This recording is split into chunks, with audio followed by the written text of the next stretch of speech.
안녕하십니까, 김환입니다. 자, 이번 시간에는 2024학년도 교육대학교 수시 전형에서 면접에 합격하는 방법에 대해서 이야기해 보겠습니다. 자, 우선 대학교별로 면접 유형이 다르다는 것입니다. 개별 면접을 보는 대학이 있고 집단 면접을 보는 대학이 있고 영상 업로드 방법으로 실시하는 대학이 있습니다. 물론 자료를 어떤 것을 사용하냐에 따라서 생활기록부 면접을 보느냐 또는 제시물 면접을 보느냐로 구분될 수 있습니다. 그리고 대학에 따라서 교직 교양 또 교직 관련 이런 질문과 문항을 출제하게 되는데요. 그 주제들을 우리가 살펴보게 되면 교육 이슈, 시사 이슈, 그다음에 교직 상황 이런 것들이 해당됩니다. 자, 그렇다면 면접을 보는 것이 수능 전이냐 수능 후냐에 따라서 대학별로 차이가 날 수 있습니다. 수능 전에 면접을 보는 대학교는 경인교육대학교와 이화여자대학교가 있는데요. 경인교육대학교는 영상 업로드 방식으로 실시를 하게 되고요. 물론 종합전형과 교과전형 모두 다입니다. 자, 그 다음에 이화여자대학교는요, 서류 기반 면접을 보는 대학교로 수능 전에 면접을 봅니다.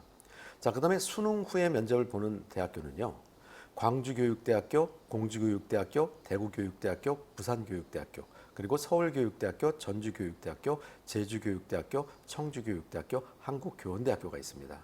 자, 이 중에서 부산교육대학교는 집단 면접을 실시하고요. 나머지 모든 대학교들은 개별 면접을 실시합니다.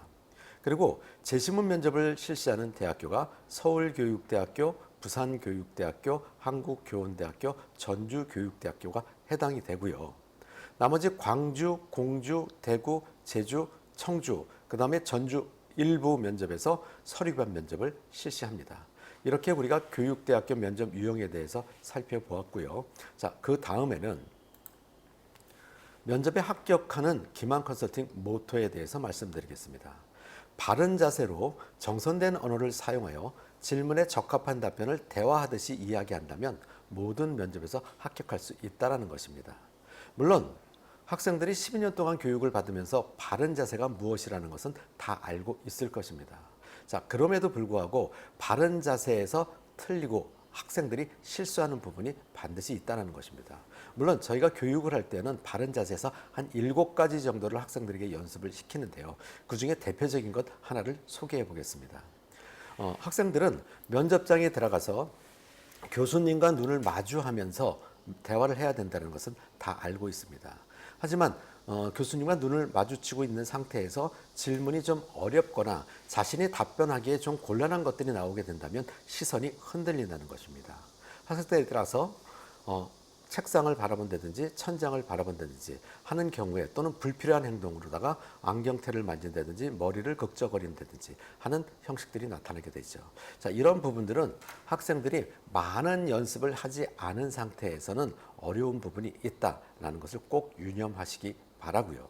그 다음에 두 번째로 정선된 언어라고 하는 것은 학생들이 면접장에 가서 거친 언어를 사용하지는 않습니다. 하지만 학생들이 문자를 하면서 줄임말에 상당히 익숙하죠.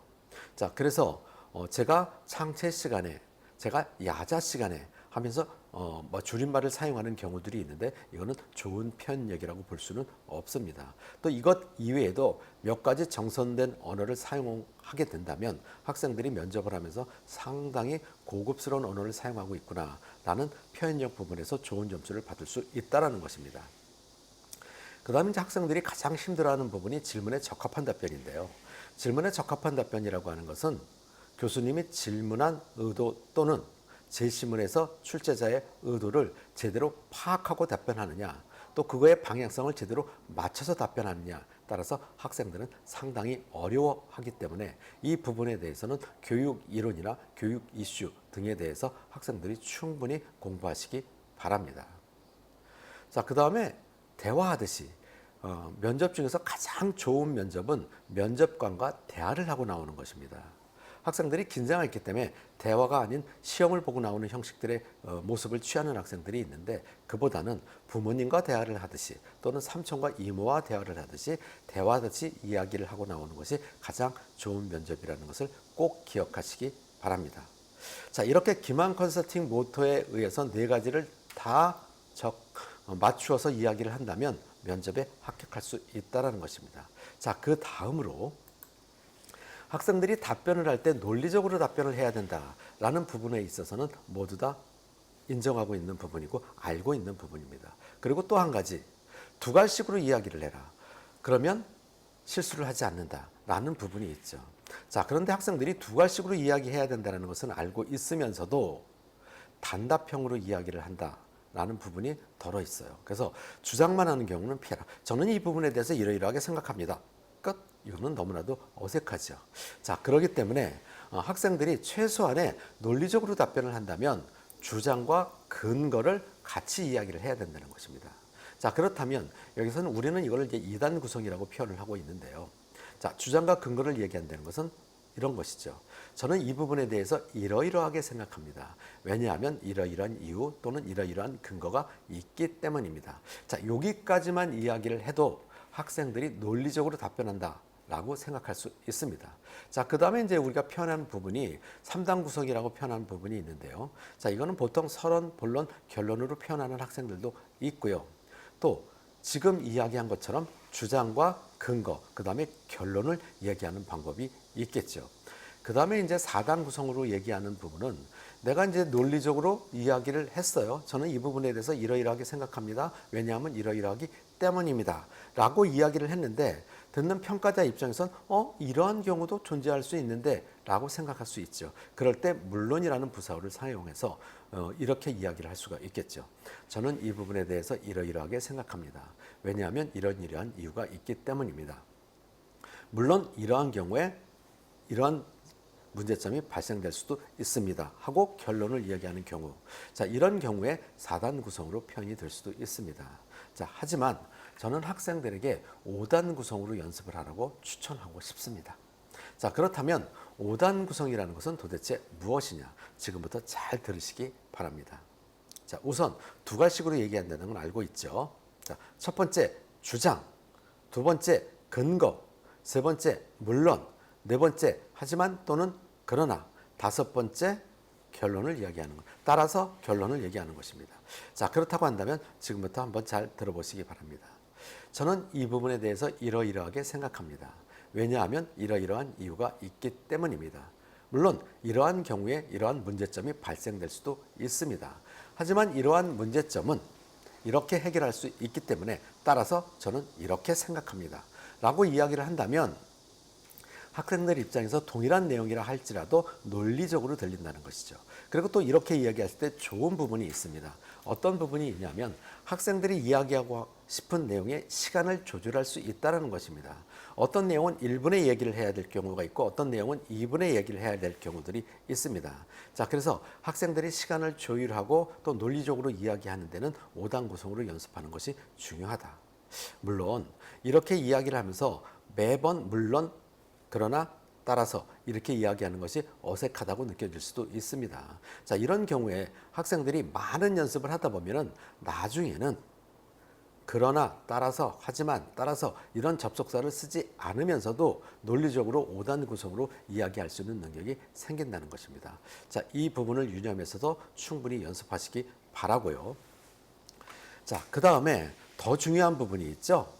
논리적으로 이야기를 할 수 있는데 답변의 방향성에 대해서 또 어떤 주제를 어떤 이유를 가지고 이야기를 해야 되는지 이런 것들에 대해서 학생들이 잘 모르고 있죠.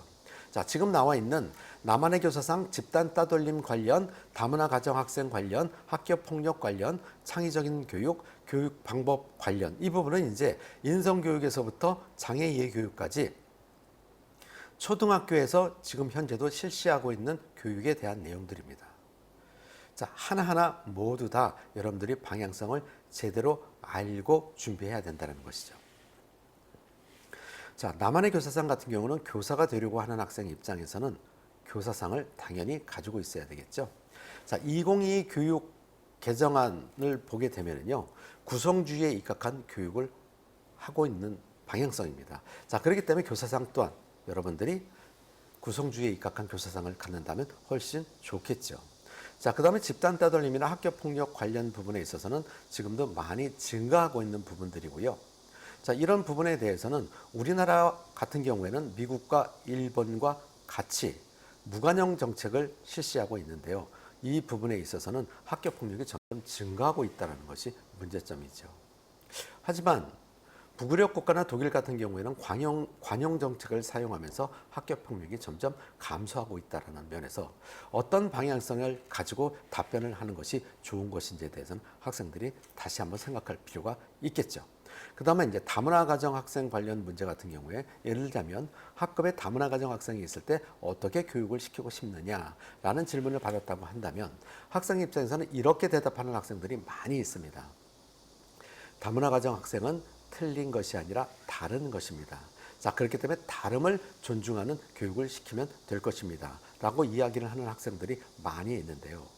자, 교육부에서 다문화 가정 학생의 교육을 시키는 교육의 방향성은 다름이 아닌 같음에 초점을 둔 교육을 시켜야 된다라는 것입니다. 자, 그렇기 때문에 다문화 가정 학생은 다름이 아니라 같음에 초점을 둔 교육을 시켜야 된다. 교사가 그 학생을 다르다고 인정하는 순간에 그 학생은 다른 학생이 되어버린다는 것이죠. 자, 이렇게 올바른 방향성을 가지고 답변을 준비해야 되지 자신이 그냥 생각나는 대로 답변을 준비하고 연습을 하게 된다면 좋은 점수를 받기는 어렵겠죠. 물론 면접에는 정답이 없습니다. 하지만 높은 점수를 받을 수 있는 답변은 분명히 존재한다는 것이죠. 자, 그 다음에 창의적인 교육이라고 하는 것은 우리는 누구나 다 창의적인 교육을 해야 된다는 것은 알고 있습니다. 하지만 여전히 우리는 주입식 교육을 하고 있죠. 그렇다면 나는 어떻게 창의적인 교육을 할 것인지에 대해서 한번 꼼꼼하게 생각해 보시기 바랍니다. 자, 그 외에 교육 방법에 관련돼서는 모든 교육은 교육의 목표와 목적이 있습니다. 이런 것들을 반드시 알고 답변을 한다면 훨씬 더 좋은 답변이 될 것입니다. 자, 지금까지 제가 말씀드린 내용들을 토대로 여러분들이 면접 연습을 열심히 한다면 좋은 결과가 나오지 않을까 생각합니다. 자, 그 다음에 이제 화면에 나와 있는 것처럼 제가 쓴 책을 활용하는 방법도 있고요. 또 저희 그 홈페이지에 김한 컨설팅 홈페이지에서 인터넷 강의를 듣는 것도 하나의 방법입니다. 또 여러분들이 대면으로다가 수업에 참여하는 것은 너무나도 좋은 방법이 될 수 있겠죠. 자, 이것 이외에도 수업 관련뿐만이 아니라 여러분들이 교육대학교 입시의 모든 것에 대해서 궁금한 점이 있다면 아래 전화번호로 전화를 주시면 친절하게 답변해 드리겠습니다. 여러분, 감사합니다.